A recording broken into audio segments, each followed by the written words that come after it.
नमस्कार, मेरा नाम आलोक है। आप लाइव स्ट्रीज देख रहे हैं। हमारे साथ बिहार के वरिष्ठ पत्रकार अरुण पांडे जी हैं। देखिए सर, लाइव स्ट्रीज इन दिनों काफ़ी खबर चला रहा है, दिखा भी रहा है शिक्षकों को लेकर। शिक्षकों की मांग थी ट्रांसफ़र पोस्टिंग को लेकर, ट्रांसफ़र पोस्टिंग नीति बनकर तैयार भी हुई, लेकिन अभी भी दिक्कतें हैं। कल शिक्षा मंत्री ने क्या कुछ कहा आपने भी सुना है, डिविजन्स की बात की है, सब डिवीज़न के बाहर हम ट्रांसफ़र नहीं करेंगे, तमाम बातें कही हैं।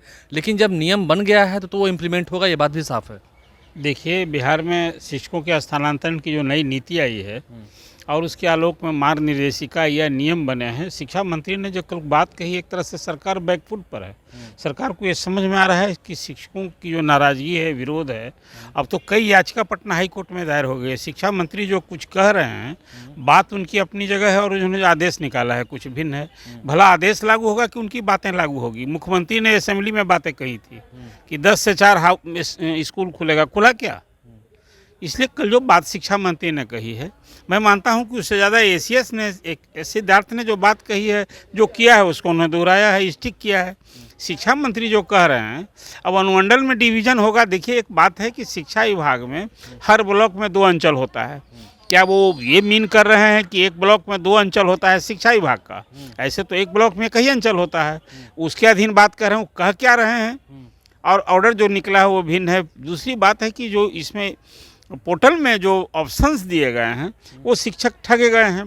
देखिए, बिहार में नियोजित शिक्षकों की पहले लड़ाई समझिए। बिहार में जो 3.5 लाख नियोजित शिक्षक हैं, 2 साल से संघर्ष चल रहा है और वो उनका पहली लड़ाई थी कि भाई हमको सरकारी कर्मियों का दर्जा दीजिए, बिना शर्त दीजिए। सरकार ने नहीं मानी। ठीक है, बिहार सरकार की भी जगहंसाई हो रही थी, शिक्षा विभाग की भी हो रही थी कि नियोजित शिक्षक जो बहाल हो गए लालू जी के ज़माने से, 2003 से फिर नीतीश जी ने भी डिग्री लाओ नौकरी पाओ किया। उस समय तो किसी की मेधा योग्यता की बात तो की थी नहीं।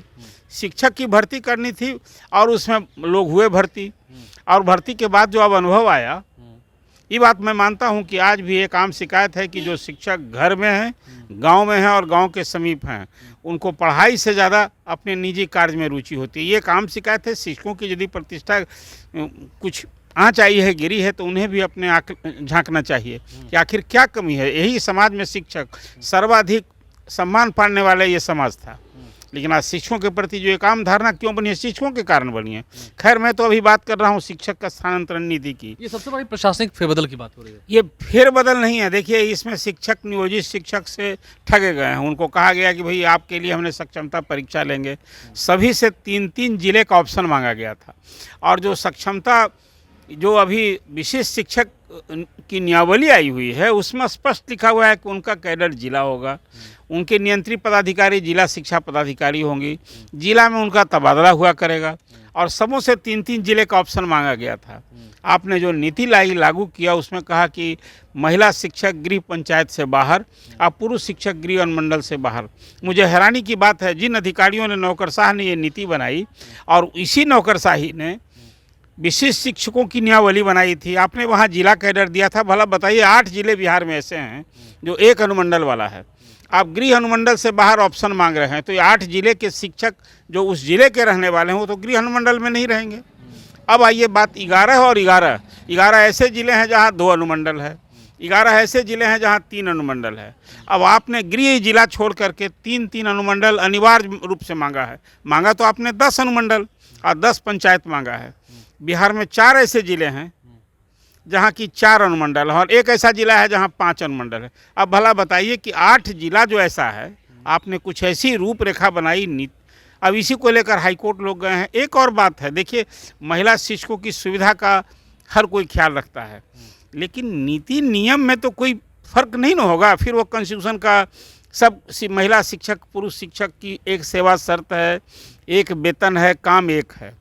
आपने उन्हें कहा कि हम उन्हें आप गृह पंचायत से बाहर करेंगे, एक को कहा कि आपने गृह अनुमंडल से बाहर करेंगे। भी विभेद है। इन सारे इशू को लेकर हाई कोर्ट में मामला गया है, और शिक्षा मंत्री ने जो बात की है वो तो बात बनने वाली है नहीं। एक तरह से स्पेसिफाई कर रहे हैं, और वो तो कह रहे हैं कि ऐसा कौन सा नियम है जिसमें संशोधन नहीं होता है, जरूरत पड़ेगी तो संशोधन करेंगे। एक भरोसे की बात है। तो यही मैंने कहा कि ये नियमावली के आने के बाद सरकार बैकफुट पर दिख रही है, और सरकार को लगा है कि शिक्षकों में जो नाराजगी है, शिक्षकों का जो विरोध है, ये विरोध कहीं ना कहीं उचित है। जो हमने नियमावली बाहर लाई, जो इसको अधिसूचित किया है, उसमें सुधार लाने की जरूरत, तभी शिक्षा मंत्री बात कर रहे हैं। लेकिन एक बात और इसमें समझने लायक बात है कि शिक्षक का जो विरोध कर रहा है, देखिए ये पूरा जो स्थानांतरण नीति आई है, जो नियम बने हैं, इसमें मैं मानता हूँ 75% शिक्षक इसमें प्रपोजल देंगे, ऑप्शन देंगे कि हमारा बदली किया जाए। इसलिए क्यों, जो बीपीएससी से बहाल 2 लाख शिक्षक हैं, उसमें अधिक मैं मानता हूं कि 80% लगभग ऐसे शिक्षक हैं, सबको तो गृह जिला मैंने सबको ग्रामीण क्षेत्रों में उनकी पोस्टिंग हुई थी, नौकरी पानी थी, लाचारी थी, सब लोग वहाँ पोस्टिंग ले ली उन्होंने। अब जो उन्हें असुविधा, और अभी तो साल भर भी नहीं पूरा हुआ है, तो वो लोग चाहेंगे कि घर के समीप के जिला में चले जाएं, घर के समीप के अनुमंडल में चले जाएं, गृह अनुमंडल में जाना नहीं है। और उसी तरह से महिला शिक्षक भी हैं। रही बात नियोजित शिक्षक, मैं मानता हूं कि जो 1,87,000 हैं, उसमें भी 1 लाख ऐसे लोग हैं। इसमें परेशानी हो रही है जो 2003 से और नीतीश जी के राज तक जो लोग घर के समीप नौकरी कर रहे हैं, ये उन्हीं के लिए अभी सच पूछिए ये संकट का पहाड़ आ गया है सामने।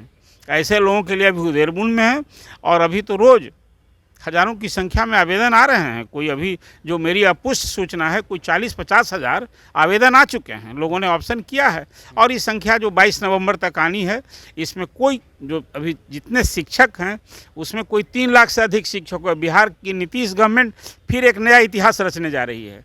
किसी सरकारी महकमे में आज तक इतना बड़ा सामूहिक तबादला कभी नहीं होता। जैसे बम्पर नियुक्ति हुई थी, अब बम्पर तबादला का एक रिकॉर्ड नीतीश गवर्नमेंट लाने जा रही है। लेकिन इसमें शिक्षक जो पेन में है, मैं मानता हूं कि आज जो आपको लगता है उनके पेन से कहीं बैकफायर ना कर जाए सरकार को? देखिए, जो गाँव और घर के समीप हैं, तो यही कारण है कि 1 लाख से अधिक शिक्षकों ने परीक्षा नहीं दी सक्षमता कि भाई हमारा घर छूट जाएगा। आपने तो एक शर्त कर दिया ना। देखिए, एक और है इसमें लोचा। आप नियोजित शिक्षकों के लिए विशिष्ट जो परीक्षा हुई थी, सक्षमता परीक्षा, वो फरवरी में हुई थी, और आपने उसमें एक लगा दिया शर्त कि भाई आप नया स्कूल में योगदान कीजिएगा, तब आप विशिष्ट शिक्षक उसी दिन से नई नौकरी हो जाएगी। इसमें 2 और मौलिक सवाल है। ये सारे शिक्षक जो 18 साल, 20 साल, 15 साल से काम कर रहे हैं, वो उनकी सेवा निरंतरता का क्या होगा? आप सभी राजनियोजित शिक्षक, नए शिक्षक, नई सेवा हो जाएगी, उनको नियुक्ति पत्र मिलना है एक। और दूसरा, फिर क्या होगा उस प्रोन्नति का? आपने उनको सेवा काल में प्रोन्नति की भी बात की थी, और अब तो जब सरकारी नौकरी हो जाएंगे तो अभी तो 2 तरह का प्रमोशन है ना। एक है कि हर 10 साल, सरकारी कर्मियों को तो मिलता है हर 10 साल पर 3 बार प्रमोशन, और इसी तरह से शिक्षकों के लिए जो प्रमोशन की पहले, अभी तक तो प्रमोशन किसी शिक्षक को मिला नहीं। आपने विशिष्ट शिक्षक और फिर बढ़िया वरिष्ठ शिक्षक का आपने प्रोविज़न किया है। ये कुल मिलाजुलाकर सरकार कोई नियमावली बना रही है, और ये फौर्सी नौकरशाही नहीं कर रही है। हम जो बना रहे हैं, एक एसीएस आते हैं, कुछ कर जाते हैं। के पाठक ने कहा था कि भी नियोजित शिक्षकों का जो चिट्ठी मांगी थी, उसका ये मीन था कि अब नियोजित शिक्षक शहरी क्षेत्रों में अधिसंख्य उनका ट्रांसफ़र होगा, इसलिए कि ग्रामीण क्षेत्र के सारे स्कूल बीपीएससी से वाले भर गए हैं। तो एक उन लोगों को ये भी उम्मीद थी, उस पर भी अब तो सारा पात हो गया। एक तो जिला भी नहीं मिल रहा, जिला की जगह अनुमंडल में गृह अनुमंडल से बाहर 3 अनिवार्य अनुमंडल, 10 ऑप्शन अनुमंडल का।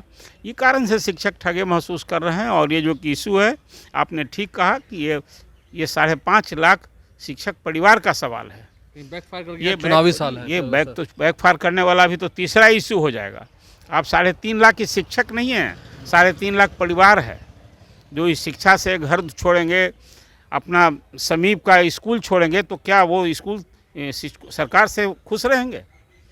तो ये चुनाव के साल में निश्चित रूप से एक यह भी इशू है, स्मार्ट प्री पेड मीटर के बाद, और फिर ज़मीन सर्वे का हो रहा है। ये तीसरा एक इशू है जो गवर्नमेंट के लिए, नीतीश गवर्नमेंट जहाँ इतिहास रचना चाहती है, वो चाहती है कि पूरे बिहार में स्मार्ट प्री पेड मीटर लगाने वाला बिहार पहला राज्य बन जाए।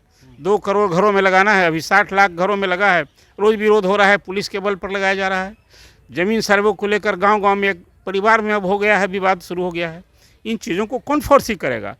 नीतीश गवर्नमेंट चाहती है कोई इतिहास रचना, तो आप जनता को पेन देने वाला काम नहीं ना कीजिएगा, उनकी सहूलियत के लिए काम कीजिए। आप कानून नियम सरल बनाइए। इसलिए मैंने आपको कहा कि ये शिक्षक के स्थानांतरण की नीति जो है, शिक्षा की सुधार की दिशा में एक पहल की है गवर्नमेंट ने। ये फोर्सी किया है कि 2025 का जो साल होगा वो गुणवत्तापूर्ण शिक्षा के लिए हम कर रहे हैं, लेकिन आप शिक्षक को घर से दूर भेज रहे हैं। एक मीन क्या है कि भाई अब तो शिक्षक घर से दूर रहकर पढ़ाएंगे। ये पूरी नीति और पूरी प्रक्रिया नियम का सार यही है। देखिए, जो पूरी प्रक्रिया है, जो पूरी नियमावली बनी है, ट्रांसफ़र पोस्टिंग की जो नीति बनी है, उसका कितना विरोध हो रहा है, उसमें कितने अभी सवाल हैं उस नियमावली के भीतर, वो हमने आपको विस्तार से इस वीडियो के माध्यम से बताने की कोशिश की है। हमारे चैनल को सब्सक्राइब कर लें। अगर इस वीडियो को फेसबुक पर देख रहे हैं तो पेज को लाइक करना ना भूलें। कितने टीचर्स इस बात को सही मानते हैं, उनकी क्या राय है, वो भी कमेंट बॉक्स में ज़रूर बताएँ। धन्यवाद।